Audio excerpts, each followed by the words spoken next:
Well, what a game we had yesterday. Sorry we're a little late on this. I was out a little bit too late celebrating the biggest comeback victory in NFL history, Let's 33 go. points. This game had a little bit of everything. It had just that sinking feeling that we had during the Philadelphia and Dallas games, where you just felt like we were never going to figure it out, and we were just gonna, just get doors blown off, and then by the second half, we were just going to be pretty much done with it. You had what we've seen all year. This team fights back, came back at the end, ended up pulling off the victory. Just wild, absolutely wild. We had the Bills game this year, and this one might top it in just how crazy it was. So, yeah, man, it was pretty epic. Yeah, 33-0 at halftime. So, I mean, you're talking about, that Bills game was, man, it was one of the best games I've ever seen from the Vikings. I think it should go down as one of the better games in the history of the NFL. And of course, our weird ass team tops that somehow in the same season. And I say weird ass team, and it is a weird ass, and this is the weirdest team that I've ever witnessed. Like, especially if you're a Viking fan and you're watching it as a Viking fan, it just doesn't make any sense how you can, the games we lost were terrible. Every single game we play is so close every single time, other than that Packer game week 1. And hopefully, maybe the second time that actually happens where we beat a team by a lot or just straight up beat up a team is the Packers again in a couple weeks here. Yeah. But every single time. And then, and then we have the greatest comeback in NFL history and one of the greatest comebacks in the NFL history against the Bills and another one against actually the Lions earlier in the season. So it's just mind blowing. I mean, this game was absolutely crazy. And, it's just a weird season. I mean, even in this game, even though I know we've gotten smoked I think I texted you and I said we win these. And then you said, no, we don't. Not all the. Yeah, you said no, we don't. But it's fair because there's the games against the Cowboys, the Eagles, and the Lions last week that we didn't come back. But there is that feeling like we still can. Even in this game, I think I was like, it's possible, but I was like kidding myself, obviously, just trying to stay positive. But I think what happened with me, because they went 33.5, they scored that field goal. They scored that field goal right before. I don't know. For some reason, once they got to 33 instead of 30-0, once it was 33-0, I was thinking that, all right, maybe there's not a chance we're gonna win this one. I don't know. It's crazy. And then, we come back in the third quarter, first possession, third quarter. I think we go 3-and-out in that. I don't think we even get a first down in that. They get the ball back. And then I think we push them 3-and-out. And then, of course, we score. So we don't even score our first points until at least under 10 minutes in the third quarter. At least under 10 minutes in the third quarter. And then we score a touchdown and we let them score a field goal. So it was like, all right, we score a touchdown, then they score a field goal. And then obviously the rest is history from there. Kirk Cousins put our team on his back, even with the mistakes. I won't even blame it on Kirk Cousins. That like the interception he threw towards Rager the second. Let's save some of that for our ups and downs. For our ups and downs. Yeah. All right, we won't dive into it. Let's do some shout outs here. Nicholas Boatwright, what's up, man? Mind blown from South Carolina. Yep. Let's go, man. That game was so crazy. Mm-hmm. And then we'll get into this in a little bit here for sure, because that was absolutely ridiculous. Those denied touchdowns. Let's touch on that real quick, though. That's crazy. He was out. It makes sense why he was so upset, but man, that's 3. We are going to dive into this more. Maybe we should just jump right into let's just do it. The ups and downs so we can dive into more of these players and how fucked the refs were to us this game. Yeah. Before we dive too much, of course, through Instagram, we're giving away this Justin Jefferson rookie card through here. I got all the names here. We're right at the end of the show. We'll give this away. If anyone's interested to learn how to do this, you have to follow us on Instagram. Go to the description to check that out, as well as subscribing to our channel. That's where it all starts. So please subscribe. And I want to do some live video giveaways too, because I got other Justin Jefferson rookie cards, but we need to get some viewers in here. We need to get some people in here so we can run those giveaways. Anyways, let's go into our ups and downs of this game. Yeah. Start with number 1. First up. Sorry. There we go. We got it. Quarterback Kirk Cousins. So yesterday, first half was not good. First half wasn't good for any facet of this team. Kevin O'Connell, some of the calls he was making were really, really weird. The fake punt, I mean, I get it, but I don't love the play call, putting his defense in bad spots. But man, that second half when Kirk Cousins said at halftime, Patrick Peterson came up to him and said, all we need is 5 touchdowns. We got this. We'll stop them. You guys score 5 times. So Kirk Cousins in that second half, I mean, the majority of this came in the second half, 34, 54, 460 yards, 4 touchdowns and 2 interceptions, which we'll dive into those interceptions a little bit later on. Yeah. But yeah, Kirk, when he needed, at first, he kind of saw it was primetime game technically because it was the only game on. So we kind of thought, okay, is this going to be that Kirk Cousins again? He did not look good in the first half, but like I said, nobody looked good in the first half. But the way he came out in the second half was, dude, it's a different quarterback than any year he's been a Viking, 100%. And I've never been a huge Kirk guy, but right when he came to the Vikings, he kind of lost some respect for me, I guess you could say. And this season's different. This guy is different this season, 100%. In my opinion. What's going on, Paul? This season, the refs in Washington buying them down. Yes. And JJ's touchdowns taken away last week. We're going to dive into the refs a little bit pretty quick here, but there's no questions. The refs have been fucking us this last 2 games. It's crazy, but man, Kirk Cousins comes out.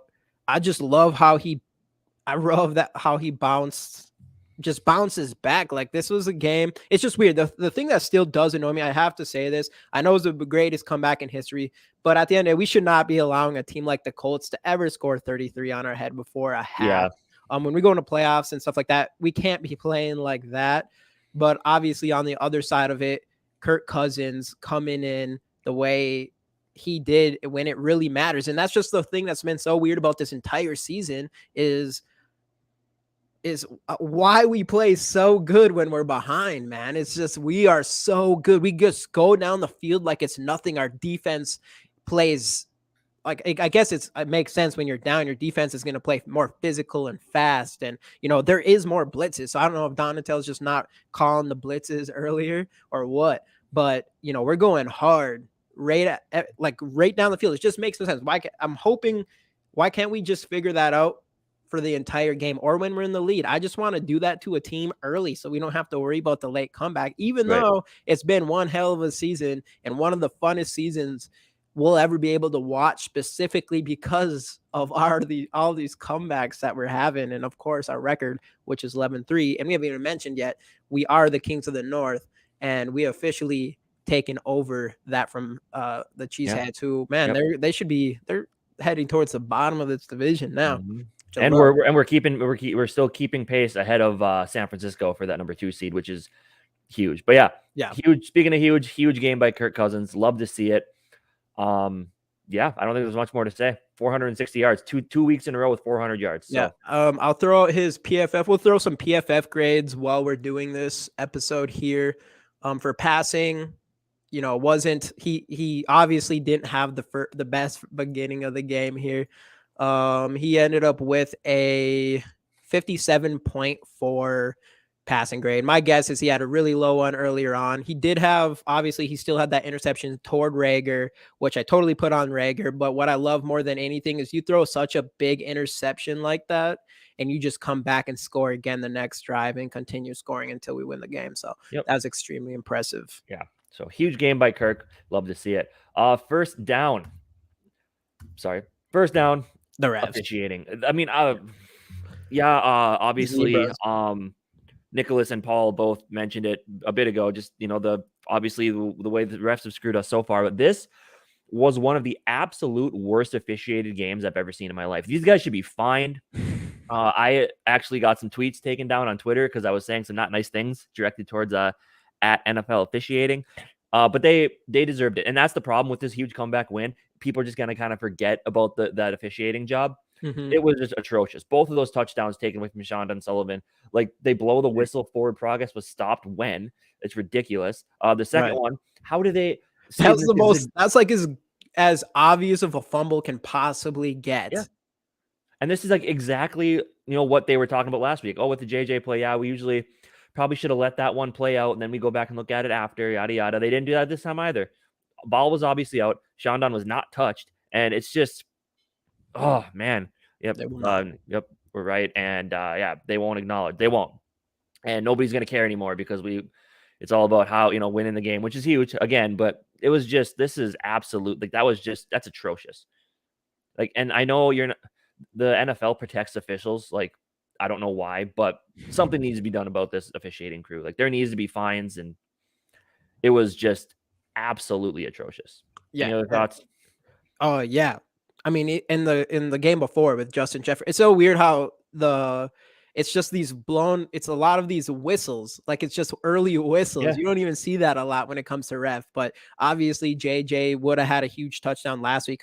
Would have had at least 30 more yards. He's on his way. We'll probably get more of him later, but he's on his way to breaking Randy Moss's franchise record, Kelvin Johnson's single season record, and maybe over 2,000. And he'd been 30 yards at least closer to that if that wasn't called. And then this week, not calling it a fumble and then blowing the play dead again when Sullivan picks the ball up, just obvious. Like the running back standing straight up, ball pops out. Sullivan just scoops it up off the ground, runs a touchdown. You pulled away 2 fumble recovery touchdowns from Sullivan in the same game. So I would have been just as pissed off if I was him. What was this one? Oh, you got it. Yeah. Go ahead. All right. Where was the early whistle for Ryan's run? Yeah. Was there? Because I didn't hear a whistle on that one. Like he actually probably got that first down, so maybe we got a little bit of help there. But yeah, I don't know. And another part was, luckily we got it at the end there, but right at the end of the game when we kicked that field goal was when the Colts guy was laying on top of JJ. Yeah. And I was thinking they're not going to give us that or whatever. It seemed like they wanted to do everything they could to not actually give us that penalty. Yeah. And then finally they did, which came down to winning and losing that game. For sure. Yeah, the refs, that was ridiculous. It's just so crazy because that Sullivan, we're making this comeback, and that Sullivan touchdown would have just, obviously we needed a 2-point conversion, but it would have just tied it up right then and there, and they just took it right from us. So I don't know. That part was some baloney. Yeah, we might have a Super Bowl if that didn't happen. Yeah, that happened. Right. But yeah, and obviously we could have put Greg Joseph in the ups as well, because just nailing the last 2 weeks. I don't think he's missed a kick. Huge, clutch game winner. So good on Greg Joseph there as well. But that officiating is just, yeah. Greg Joseph, he's been missing a lot of extra points this whole game. I just knew you can't miss an extra point. This, like when we were back to like 14-36 or whatever, I was just thinking in my head, like, all right, we can do, I know at some point we need a 2-point conversion. So if Greg Joseph misses one extra point, we're going to need at least an extra field goal just to win this. So the whole time, like, he can't miss any extra kicks, extra points. And then of course the big 40-yarder to win the game. So hats off to him. That was huge. And then I mean, we're talking about special teams, so this is another down that we could have. I think he did fantastic. I think Ryan did fantastic, Ryan Wright. Yep. Right. Yeah. Yep. Ryan Wright did fantastic with that punt right at the end of the game. That was a perfect punt. They gave the refs the refs gave them a better spot, a shitty ball placement on that as well. But he was fantastic. But on the other parts of our defensive block, punt, obviously ridiculous early game, freaking blocks it, runs a touchdown, and then we allowed two really nice kick returns. So we did not look as good from that perspective, but right, for sure. But anyway, let's get into more positive stuff here. Get into our next up. KJ Osborne, game of his career yesterday, 10 catches, 157 and a touchdown. We're just gonna give a few. How you feel about Hawk? I think he's up and down. Yeah, since at certain times he drops some catches I was actually gonna mention him in a bit here. We'll just kind of go through. We'll just kind of focus on Osborne in a second here, but I just want to kind of point out some of the other wide receiver stats. Deserves this slide. We put Justin Jefferson on a lot. Justin Jefferson deserves to be on here every single week, but Osborne stepped up in the biggest way. for sure. But JJ 12 catches, 123, a touchdown as well. Delvin 4 catches, 95 yards, a huge 64-yard screen for a touchdown. A screen actually worked. I was surprised. Adam Thielen 3 clutch catches and a touchdown. And then yeah, like you said, TJ Hawkinson. Yeah, he's been. Let's see, what is he does have a bit of. He does, but when you need him to, I mean, I guess not always when you need him to catch the ball, but in this game, he caught the 2-point conversion that sent it to overtime. If he doesn't catch that, I mean, there's still some time, but at that point, the game's probably over. So, but yeah, so huge catches by him as well. Yeah, Johnny Munt with 1 catch, 7 yards. CJ Ham 1 catch for 4 yards. But yeah, KJ Osborne, man, like I know this year he's been up and down as well, in my opinion. Me and you kind of had him being one of those guys who was going to take an absolute huge step this year. Mm-hmm. Didn't quite see it yet, but this game is this game was a step in the right direction. He made some contested catches. He got open. He got separation. So huge game by KJ. Yeah, like I said, 10 catches, 157 and a touchdown. It was absolutely bonkers. Great to see. And all the receivers stepping up when we needed them to as well was huge. And Delvin, even after I tweeted some not nice things about him as well. We should find that tweet. Yeah. You should find that tweet. And I love Delvin Cook. And, I do think there's some times where it does seem like he's kind of slowed down a little bit, but then you see something like that and he's done it multiple times this year. So I don't know how many times we need to see him break over a 70-yard run to be like, all right, this dude's hasn't lost a step, but I guess it's going to be a lot.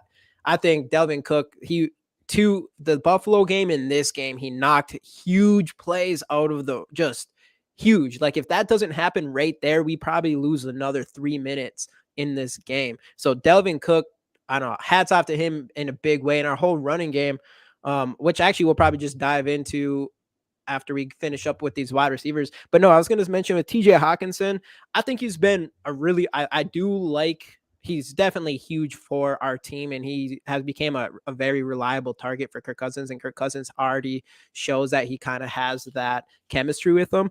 But to be honest, when we made that trade, I was hoping for a little bit more out of it than that. But at the end of the day, I think it was that kind of reliable target for first downs and 2-point conversions and stuff like that was really important for us moving forward for the rest of the season. And we're lucky to have someone like that. And I was hoping we'd see more of that from Jalen Reagor, but we'll talk about him later. Into him pretty quick here, right?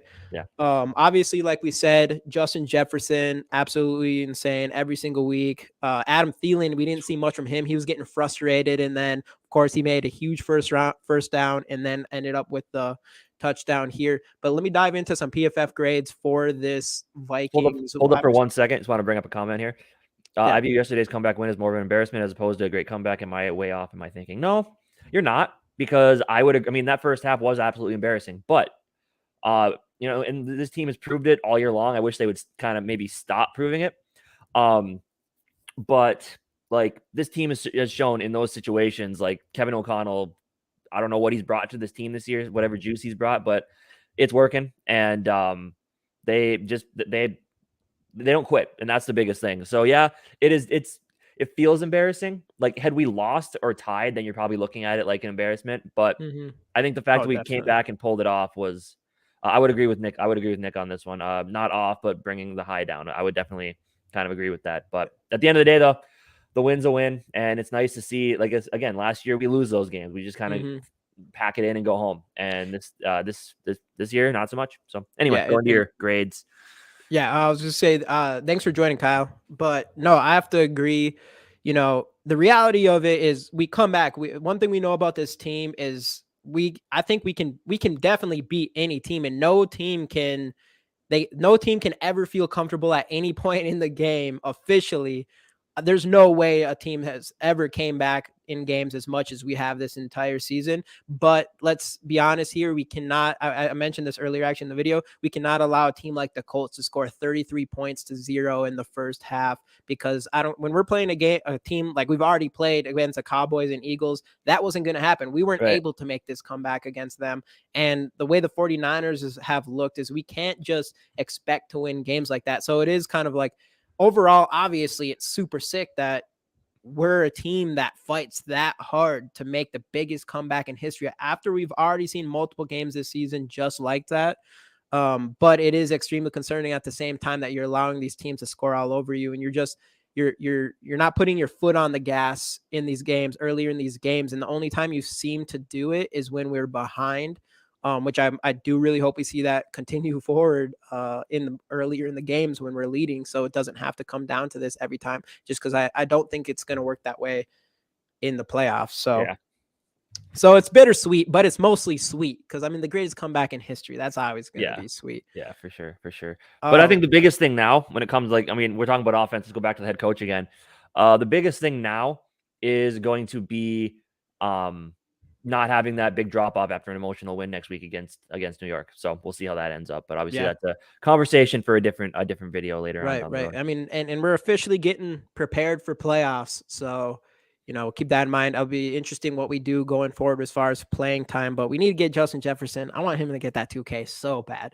So I'm hoping we just feed him one way. We still got to keep fighting to keep the 2 seed. So we do. Right. So I was going to jump into some of these PFF grades for the wide receivers. We got, I'm on the wrong one here. So Justin Jefferson ended up with a 75.7. Obviously, no surprise. He's always up on top of these PFF grades. KJ Osborne with a 78.5. I might as well go through some more of these grades for the offense. But the number one in this game was Brian O'Neill with 80.1. And then it was at KJ with 78.5, JJ 75.7.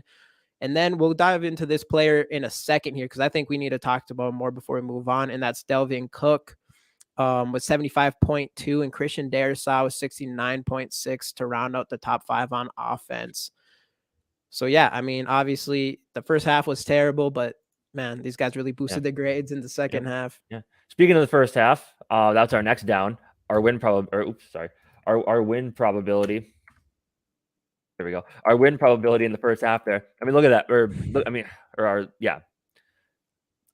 Never mind. You know what I mean. We did not have a good chance to win this football game at halftime in the first half. And that's also like I do a lot of like the game day tweeting on the Twitter account. Yep. What I said in the first half doesn't count now that they won the game. I mean, that was his first half thoughts. That was first half Casey. First half emotions. Casey was feeling a lot better at the end of this one. So. But yeah, it looked pretty ugly to start. Like, I did not think we were going to win that game. And like, it was kind of laughable. We were just kind of joking like, man, they'll probably score some points in the second half, but what are they really going to do? And look what they did. Came back, won the game. So that's this team this year. Yep. Doesn't make sense. Doesn't need to make sense as long as we win, I guess. Yeah. But we just got to keep that energy. Exactly. And the way we were able to win this game was the defense stepping up. Ed Donatel, it started off a little bit soft again, but that was also we were put the defense was put in some bad spots, obviously, because of some. I don't think Madison got injured. I don't think so either. I just don't think he played much. Sometimes he plays a lot, sometimes he doesn't. It's kind of weird with him. But yeah, the defense really stepped up. I believe they said Matt Ryan was blitzed on 40% of his dropbacks, which we didn't get home a lot. I believe we had 3 sacks. I want to say. Zadarius had a half sack. Daniil Hunter had 1.5, and then I think there was one more. Kendricks had a sack as well. So Kendricks was a little bit hobbly at points in the game yesterday. I think he had some really nice play. That sack he had was huge, man. One of the plays of the game. Exactly, for sure. But yeah, the defense played really well. It was nice to see him finally get some pressure on the quarterback and send some people. I thought they disguised it pretty well as well. Off to the right side over here, you can see that's Duke Shelley. Let's go. Duke Shelley he should have got his own slide, but we decided to make a defense one. Yeah, Duke Shelley has been playing phenomenal football this year. That Buffalo game coming up huge. This game making some huge tackles. Because he was the one that tackled Pittman short of the first down, right? Yes. And like I think Jamie, you said this before we started. You love the energy, and I would agree. I think his energy is infectious. Yeah, and yeah, it's really nice. I mean, this guy who are like, who's Duke Shelley? And he comes in and he's playing really well. You love when a underdog player, it's like underdog story comes up, bring him off practice squad. All our cornerbacks are hurt, comes in and has a really good game. And it's so good because I'll dive actually right into the PFF grades for our defense. I'll do the top 5 here. Number 1, not just number 1 for the defense, but number 1 PFF graded player in this entire game is Duke Shelley. And we're not talking, because he played 5 snaps or 10 snaps. He had 79 snaps. He had a defensive grade of 83.9, 88.4 in coverage. Duke Shelley had himself a game. I'm assuming that's got to be the best game of his career. Man, he definitely stepped up for us in this game, and it was huge. Yeah. And then we got Zanarius Smith, 78.1.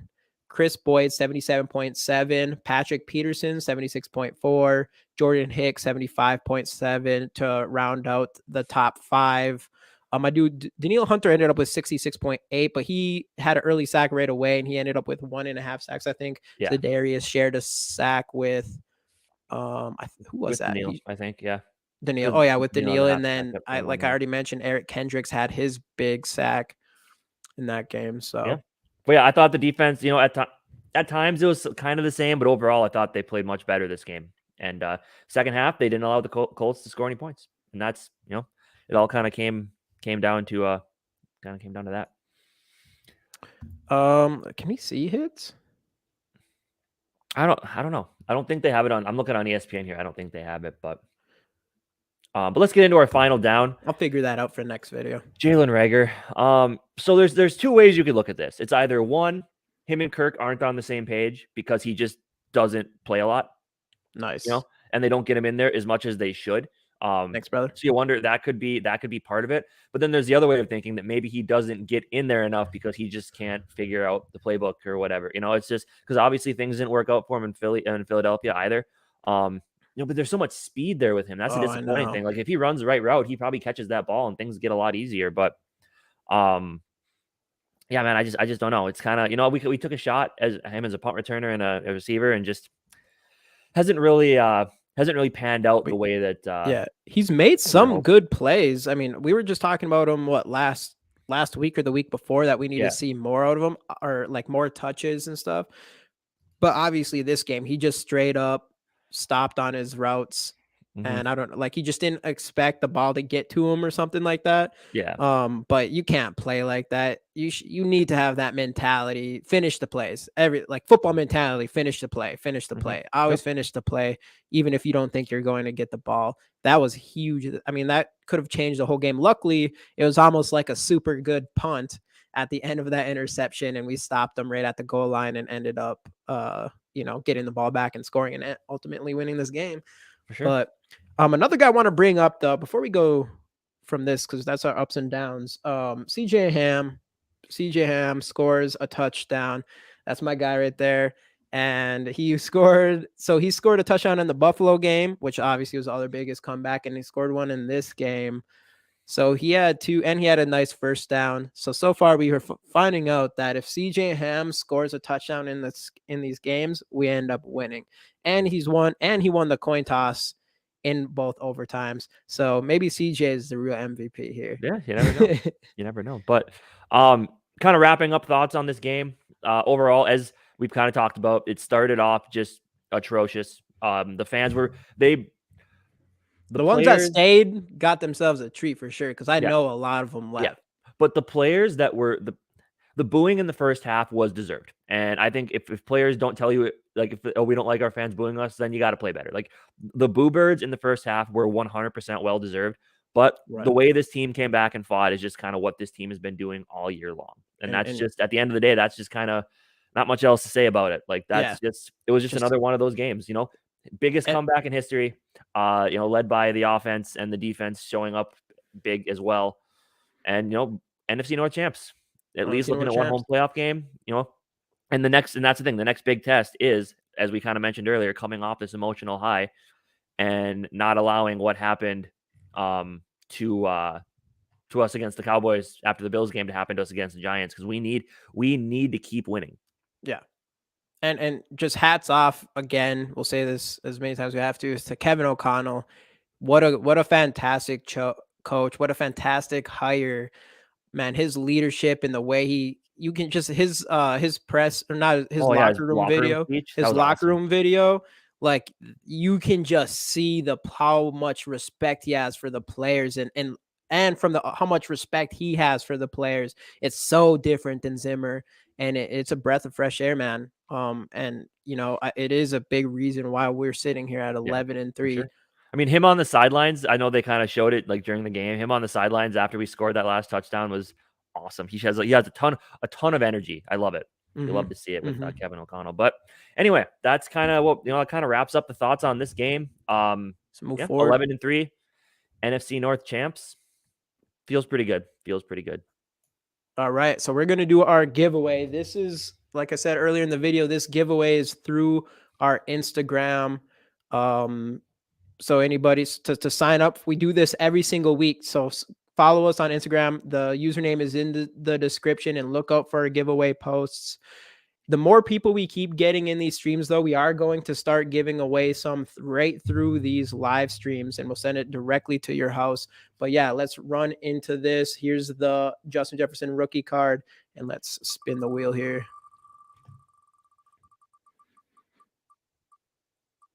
Oh man. Frank Noodle, man, that was a close one. Congratulations, Frank Noodle. We'll hit you up on Instagram, get the information to your mailing address, all that good stuff. Send this out to you right away. Yeah, man. One more comment rolling through here. Should we rest anyone through the remainder of the schedule? If it ends up being to the point where we need to keep winning to hold on to the 2 seed and maybe even have a shot at the 1 seed, which I don't think is going to end up happening, but then no, you wouldn't. But if it gets to a point where we get locked into a certain playoff position, then you might see it. Like maybe week 18 against maybe week 18 against the Bears, we might. But as of right now, I don't see it happening. How about this? Hey, how many? So if whoever's watching this right now, write skol in the chat. If I see 5 skols in the chat, I'll do a giveaway on this live stream. Oh, there you go. 5 skols in the chat. People in, so 5 people. We'll give this away. Justin Jefferson rookie card. Anybody? We got 2. Let's get 3 more. 3. Oh yeah, we're gonna have enough. There it is.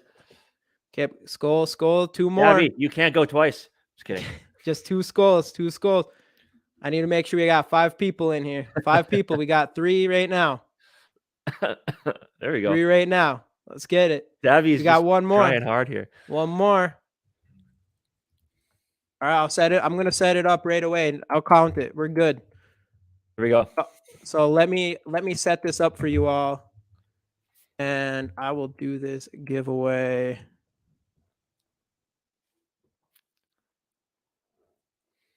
All right, so to enter this giveaway, now you have to do hashtag skol.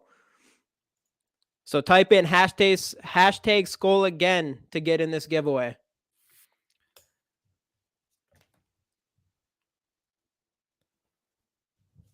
Hashtag skol. Get in this giveaway. 1, 2, 3. There's 2, 4. 3. Oh, let everyone in here. Again. Hashtag skol. We got 3 entries. 4, 5. 4. Peaceful hashtag. Do hashtag skol peaceful, man. Hashtag skol peaceful, man. You gotta add that hashtag. This is how I'm collecting your names right now. This is what's happening here. James Nygaard, all right, come on, peaceful, man. I feel like I can't just go on without you now.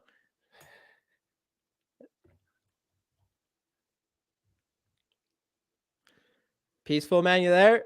You there? Oh, there he goes. He's got it. We're good. He's got it? Yep, I'm looking on the... Yep. All right. Let's run this. We got 5 entries. After whoever wins this, there we go. After whoever wins this, you're going to have to find us on Twitter, Instagram, and let us know your mailing address, all that stuff. All right, we're drawn. I'll do 5, 4, 3, 2, 1. Closed.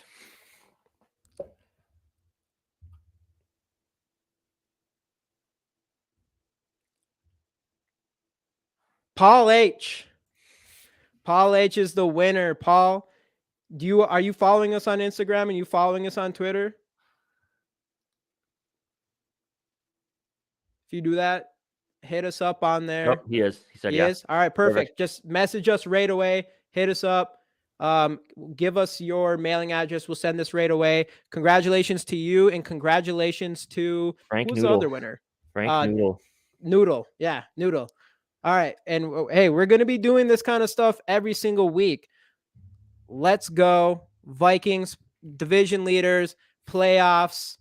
Hopefully number 2 seed, maybe number 1 seed. I don't know if the Bears are probably losing by now, I'm sure. But whatever. They're down 17-13, actually. So it's a pretty tight so game. That's a close game. That's a close game. All But, right, guys. Thanks for joining. We'll see you next week. Yeah. Sounds good. All right. Skol Vikes. Skol Vikes.